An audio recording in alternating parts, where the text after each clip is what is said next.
राधे राधे भक्तों, आप सभी का एक बार फिर से मेरे चैनल शिवानी की दुनिया में बहुत बहुत स्वागत है। भक्तों, आज हम सुनेंगे देवशयनी एकादशी की व्रत कथा। चलिए भक्तों शुरू करते हैं। भक्तों, आषाढ़ मास के शुक्ल पक्ष में पड़ने वाली देवशयनी एकादशी का महात्म हमें ब्रह्मा वैवर्त पुराण में मिलता है। इस एकादशी के व्रत से मनुष्य की सभी मनोकामना पूरी होती है। एक बार धर्मराज युधिष्ठिर ने भगवान श्री कृष्ण से कहा, हे केशव, आषाढ़ मास के शुक्ल पक्ष की एकादशी का क्या नाम है? इस एकादशी व्रत को करने की क्या विधि है और इस दिन किस देवता की पूजा की जाती है? कृपया विस्तार पूर्वक मुझसे सब कहिए।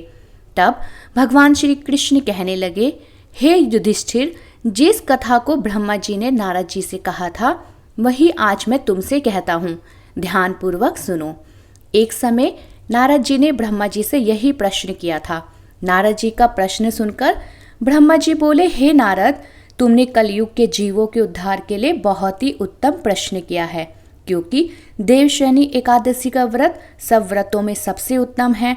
इस व्रत को करने से समस्त पाप नष्ट हो जाते हैं और जो मनुष्य इस व्रत को नहीं करते वे नरकगामी होते हैं। इस व्रत को करने से भगवान श्री हरि प्रसन्न होते हैं। अब मैं तुमसे एक पौराणिक कथा कहता हूँ, तुम मन लगाकर सुनो।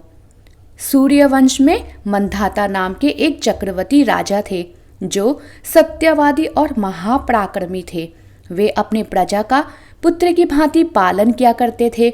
उनकी सारी प्रजा धन धान्य से पूर्ण और बहुत सुखी थी। इसलिए कहा जाता है ना कि जब राजा उत्तम हो तो प्रजा भी सुखी ही होती है। परंतु भविष्य में क्या हो जाए ये कोई नहीं जानता है। वे इस बात से अनजान थे कि उनके राज्य में जल्दी ही भयंकर अकाल पड़ने वाला है। एक समय उस उत्तम राजा के राज्य में 3 साल तक वर्षा नहीं हुई और अकाल पड़ गया। वर्षा न होने से अन्न की पैदावार बंद हो गई। प्रजा अन्न की कमी के कारण अत्यंत दुखी हो गई। लोग मरने लगे। अन्न न होने से राज्य में यज्ञ आदि भी बंद हो गए। इस अकाल से चारों ओर त्राही त्राही मच गई। धर्म पक्ष के कार्य जैसे यज्ञ, हवन, पिंडदान, कथा, व्रत आदि में भी कमी हो गई। एक दिन प्रजा के सभी लोग राजा के पास जाकर कहने लगे कि हे राजा, सारी प्रजा त्राही त्राही पुकार रही है, क्योंकि समस्त विश्व की सृष्टि का कारण वर्षा है।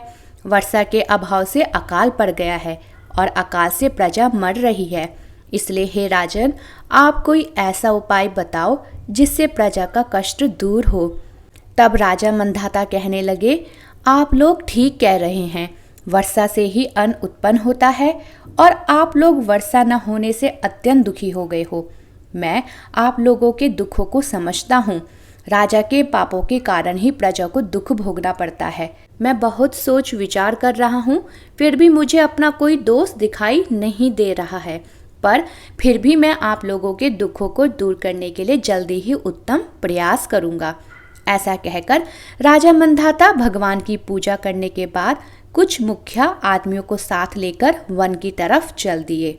वह अनेक ऋषियों के आश्रम में भ्रमण करते हुए अंत में ब्रह्मा जी के पुत्र अंगिरा ऋषि के आश्रम में पहुंचे। वहां राजा ने घोड़े से उतरकर अंगिरा ऋषि को प्रणाम किया। अंगिरा ऋषि ने राजा को आशीर्वाद देने के बाद उनसे आश्रम में आने का कारण पूछा। तब राजा ने हाथ जोड़कर विनीत भाव में कहा, हे भगवान, सब प्रकार से धर्म पालन करने पर भी मेरे राज्य में अकाल पड़ गया। उससे प्रजा अत्यंत दुखी है। राजा के पापों के प्रभाव से ही प्रजा को कष्ट होता है। ऐसा शास्त्रों में कहा गया है। जब मैं धर्म पूर्वक राज्य करता हूँ तो मेरे राज्य में अकाल कैसे पड़ गया, इसके कारण का मुझे अभी तक पता नहीं चल पाया है। अब मैं आपके पास अपने इसी संदेह को दूर करने के लिए आया हूँ। कृपया करके मेरे इस संदेह को दूर कीजिए। साथ ही मुझे प्रजा के इष्ट कष्ट को दूर करने का उपाय बताइए। राजा की बात सुनकर अंगिरा ऋषि आंखें बंद कर ध्यान करने लगे और फिर थोड़ी देर बाद आंखें खोली और कहने लगे, हे राजन, ये सतयुग सभी युगों में उत्तम है। इस युग में धर्म की सबसे अधिक उन्नति है। इस युग में केवल ब्राह्मणों को तपस्या करने का और वेद पढ़ने का अधिकार है, परंतु आपके राज्य में एक शूद्र तपस्या कर रहा है। उसकी योग्यता ना होते हुए भी वो मंत्र जाप कर रहा है। मंत्र जाप भी अशुद्ध कर रहा है। मांस का भक्षण करता है, फिर भी वेद मंत्रों का जाप करता है। इसी दोष के कारण आपके राज्य में वर्षा नहीं हो रही है। इसलिए अगर आप प्रजा का कष्ट दूर करना चाहते हो तो उस शूद्र का वध कर दो। ऋषि के ऐसे वचन को सुनकर राजा बोले, हे मुनि श्रेष्ठ, उस निरपराध तप करने वाले शूद्र को मैं नहीं मार सकता। किसी निर्दोष मनुष्य की हत्या करना मेरे नियमों के विरुद्ध है और मेरी आत्मा इसे किसी भी तरह से स्वीकार नहीं करेगी। आप इस दोष से मुक्ति का कोई दूसरा उपाय बताएं। राजा को विचलित जानकर ऋषि कहने लगे, हे राजन, यदि तुम अन्य उपाय जानना चाहते हो तो सुनो। आषाढ़ मास की शुक्ल पक्ष की देवशयनी एकादशी का विधि पूर्वक व्रत करो। इस व्रत के प्रभाव से तुम्हारे राज्य में वर्षा होगी और प्रजा को पहले की भांति सुख प्राप्त होगा, क्योंकि इस एकादशी का व्रत सब सिद्धियों को देने वाला है और कष्टों को दूर करने वाला है। इस एकादशी का व्रत तुम प्रजा, सेवक तथा मंत्रियों के साथ करो।